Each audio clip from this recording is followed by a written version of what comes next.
സംസ്ഥാനത്ത് ഭാരതീയ ജനതാ പാർട്ടിയുടെ അംഗത്വ വിതരണം ഔപചാരികമായി ആരംഭിച്ചിരിക്കുകയാണ്. ഇന്നലെ ആദരണീയനായ ദേശീയ അധ്യക്ഷൻ പ്രധാനമന്ത്രി ശ്രീ നരേന്ദ്രമോദിജിക്ക് അംഗത്വം നൽകിക്കൊണ്ടാണ് ഈ അംഗത്വ ക്യാമ്പയിൻ ആരംഭിച്ചത്. പുതുതായി രാജ്യവ്യാപകമായി 10 കോടി അംഗങ്ങളെ ചേർക്കാനുള്ള വലിയ ക്യാമ്പയിനാണ് നടക്കുന്നത്. ഇപ്പോൾ 21 കോടി അംഗങ്ങളാണ് രാജ്യവ്യാപകമായി ഭാരതീയ ജനതാ പാർട്ടിക്കുള്ളത്. ഈ വർഷത്തെ അംഗത്വ ക്യാമ്പയിൻ 10 കോടി പുതിയ അംഗങ്ങളെ കൂടി ചേർക്കണമെന്നുള്ള ലക്ഷ്യത്തിലാണ് പ്രവർത്തിക്കുന്നത്. കേരളത്തിൽ വിപുലമായിട്ടുള്ള തയ്യാറെടുപ്പുകളാണ് അംഗത്വ വിതരണത്തിനായി നടന്നുകൊണ്ടിരുന്നത്. ഇന്ന് ഔപചാരികമായി കേരളത്തിൻ്റെ മെമ്പർഷിപ്പ് ലോഞ്ചാണ്. വൈകിട്ട് ചടങ്ങുകൾ, ഔപചാരികമായിട്ടുള്ള ചടങ്ങുകളുണ്ട്. പക്ഷേ കാലത്ത് മുതൽക്ക് തന്നെ പ്രവർത്തകർ വീടുകളിലും നഗരങ്ങളിലും ഗ്രാമങ്ങളിലുമെല്ലാം ചെന്ന് പാർട്ടിയിലേക്ക് അംഗങ്ങളെ ചേർക്കുന്ന ക്യാമ്പയിൻ ആരംഭിക്കുകയാണ്. 50 ലക്ഷം അംഗങ്ങളെ ചേർക്കണമെന്നുള്ളതാണ് ഭാരതീയ ജനതാ പാർട്ടിയുടെ കേരള ഘടകം തീരുമാനിച്ചിരിക്കുന്നത്. ആ ലക്ഷ്യം എത്തുമെന്നുള്ള കാര്യത്തിൽ ഞങ്ങൾക്ക് സംശയമില്ല. നരേന്ദ്രമോദി സർക്കാർ 3ാം തവണയും അധികാരത്തിൽ വന്നതിനോടുകൂടി കേരളത്തിലെ ജനങ്ങൾക്ക് ഒരു കാര്യം വളരെ ബോധ്യമായി. മോദി സർക്കാരിനെതിരായി നടന്നുകൊണ്ടിരിക്കുന്ന വ്യാജ പ്രചരണങ്ങൾ, ഇരു മുന്നണികളും നടത്തിക്കൊണ്ടിരിക്കുന്ന വ്യാജ പ്രചരണങ്ങളെല്ലാം അസ്ഥാനത്താണ്. മോദി സർക്കാർ 3ാം തവണയും കേന്ദ്രത്തിൽ ഭൂരിപക്ഷം നേടി അധികാരത്തിൽ വന്നിരിക്കുകയാണ്. കേരളത്തിന് വലിയ പുരോഗതിയാണ് കഴിഞ്ഞ 10 വർഷം മോദി സർക്കാരിലൂടെ നേട്ടമാണ് ഉണ്ടായിരിക്കുന്നത്.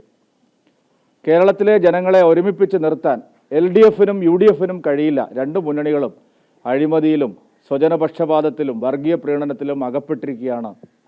അതുകൊണ്ട് ഈ 2 മുന്നണികളെയും മാറ്റി ഒരു പുതിയ ശക്തി കേരളത്തിൽ ഉദയം ചെയ്യുകയാണ്. ലോക്സഭാ തെരഞ്ഞെടുപ്പ് അതിൻ്റെ തുടക്കമാണ് കുറിച്ചത്. ഇനി അങ്ങോട്ട് കേരളത്തിൽ BJPയുടെ യുഗമാണ് വരാൻ പോകുന്നത് എന്നുള്ള കാര്യത്തിൽ സംശയമില്ല. ഭരിക്കുന്ന കക്ഷിയായിട്ടുള്ള CPM തകർന്ന് തരിപ്പണമായിക്കൊണ്ടിരിക്കുക. സമീപകാലത്തുണ്ടായിട്ടുള്ള സംഭവ വികാസങ്ങളെല്ലാം അതാണ് കാണിക്കുന്നത്. പിണറായി വിജയൻ്റെ കാലത്തോടുകൂടി CPM അസ്തമിക്കുമെന്നുള്ള കാര്യത്തിൽ സംശയമില്ല. അത് മനസ്സിലാക്കിയിട്ടാണ് പിണറായി വിജയൻ എല്ലാ അന്വേഷണങ്ങൾക്കും തടയിടാൻ വേണ്ടിയിട്ടുള്ള നാടകങ്ങൾ കാണിക്കുന്നത്.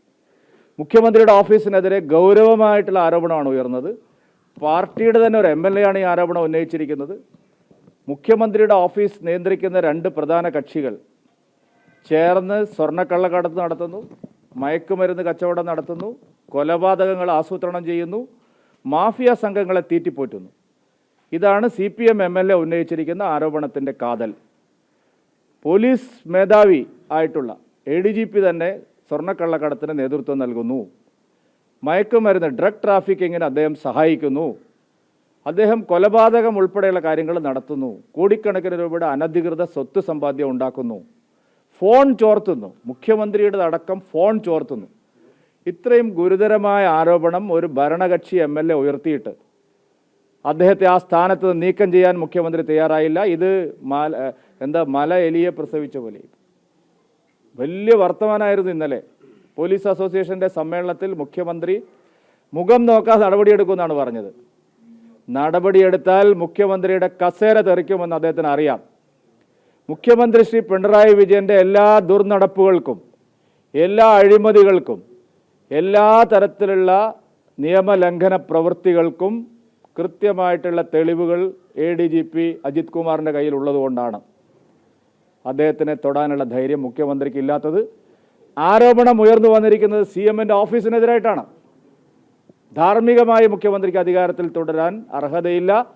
ഇപ്പം നടക്കുന്നത് ഒരു നാടകം മാത്രമാണ്. CPMൻ്റെ നേതാക്കളെ തന്നെ മുഖ്യമന്ത്രി കബളിപ്പിക്കുകയാണ്. ഇന്നലെ വലിയ വായിൽ ഗോവിന്ദ മാഷ് പറഞ്ഞു ശക്തമായ നടപടി ഉണ്ടാവും. ഇടതുമുന്നണി കൺവീനർ TP രാമകൃഷ്ണൻ പറഞ്ഞു മുഖം നോക്കാൻ നടപടി ഉണ്ടാവും. ക്രമസമാധാന ചുമതലയിൽ ഇരുത്തിയിട്ടാണോ അദ്ദേഹത്തിൻ്റെ കീഴുദ്യോഗസ്ഥന്മാരെ വെച്ച് അദ്ദേഹത്തിനെതിരെ അന്വേഷണം നടത്തുന്നത്? ഇത് കണ്ണിൽ പൊടിയിടാനുള്ള ഒരു തന്ത്രമാണ്. CPMൻ്റെ ബ്രാഞ്ച് സമ്മേളനങ്ങൾ നടക്കുകയാണ്. പാർട്ടി അണികളെ കബളിപ്പിക്കാനുള്ള വളരെ ആസൂത്രിതമായ നീക്കമാണ് നടക്കുന്നത്. ഒരു അന്വേഷണം ഇവിടെ നടക്കാൻ പോകുന്നില്ല. ADGP അജിത് കുമാറിനെതിരായി, ശശിക്കെതിരായി ഒരു അന്വേഷണം ഇവിടെ നടക്കാൻ പോകുന്നില്ല. ഇവരെ 2 ആ സ്ഥാനത്തിരുത്തിക്കൊണ്ട് എന്ത് അന്വേഷണമാണ് സർക്കാർ നടത്താൻ പോകുന്നത്?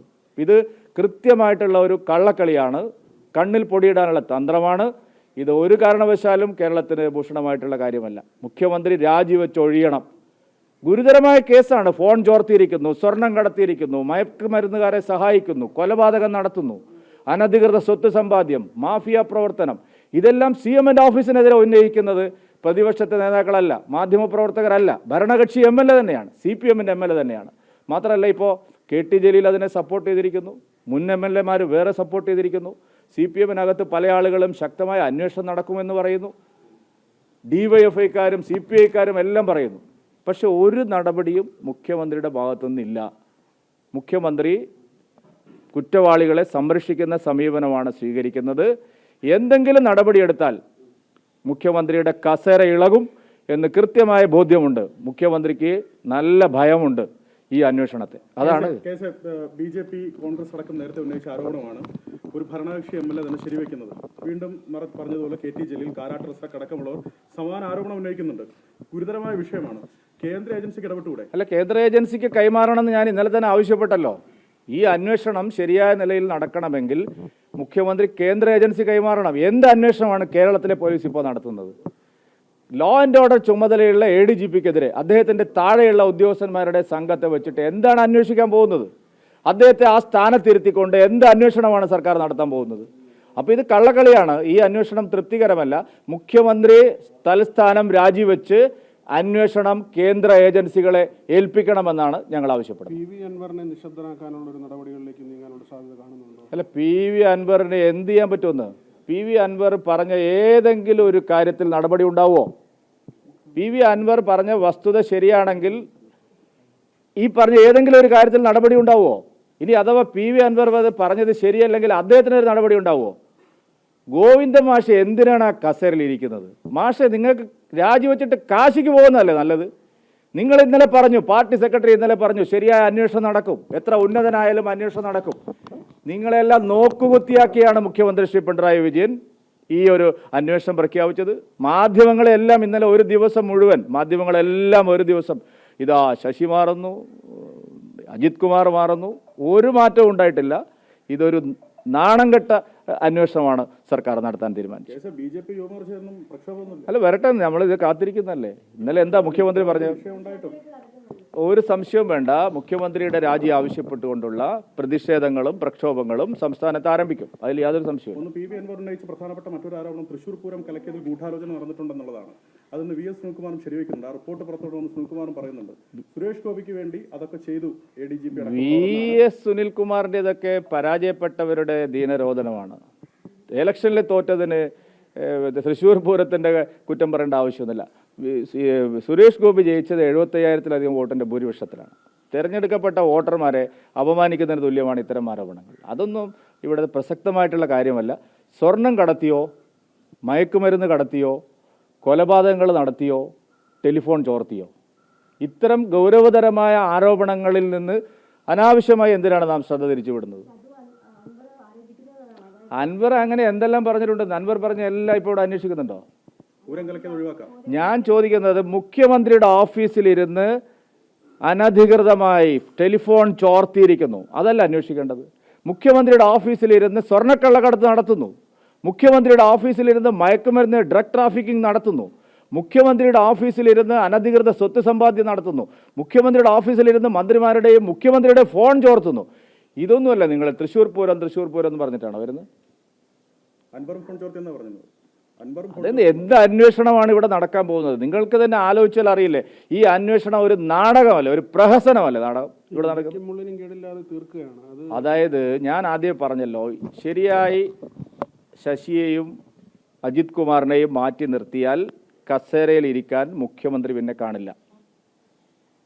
മുഖ്യമന്ത്രിയുടെ എല്ലാ നടപടികൾക്കും വ്യക്തമായിട്ടും താങ്ങും തണലുമായി നിൽക്കുന്ന രണ്ടുപേരാണ്. അൻവർ ഈ ആരോപണം വെറുതെ ഉന്നയിച്ചാണെന്ന് ഞാൻ കണക്കാക്കുന്നില്ല. ഈ അൻവറിൻ്റെ ആരോപണം ശരിയായി പറഞ്ഞാൽ മുഖ്യമന്ത്രിയിലേക്കുള്ള ആരോപണമാണ്. അതറിയില്ല. ഗോവിന്ദ മാഷ് വലിയ സന്തോഷത്തിലായിരുന്നു ഇന്നലെ രാവിലെ, പക്ഷേ ഇന്ന് കാണുന്നില്ല. നിങ്ങൾ കണ്ടോ ആരെങ്കിലും ഗോവിന്ദ മാഷ്? ഞാൻ പറഞ്ഞില്ലേ, ഗോവിന്ദ മാഷക്ക് നല്ലൊരു ട്രെയിൻ ടിക്കറ്റ് എടുത്ത് കൊടുക്കുക, കാശിയിട്ട് പോയിട്ട് നാമം ജപിക്കും മാഷേ. എല്ലാം അന്വേഷിക്കുന്നു ഇന്നലെ പറഞ്ഞിട്ട് എന്ത് അന്വേഷണമാണ് നിങ്ങൾ നടത്തുന്നത്?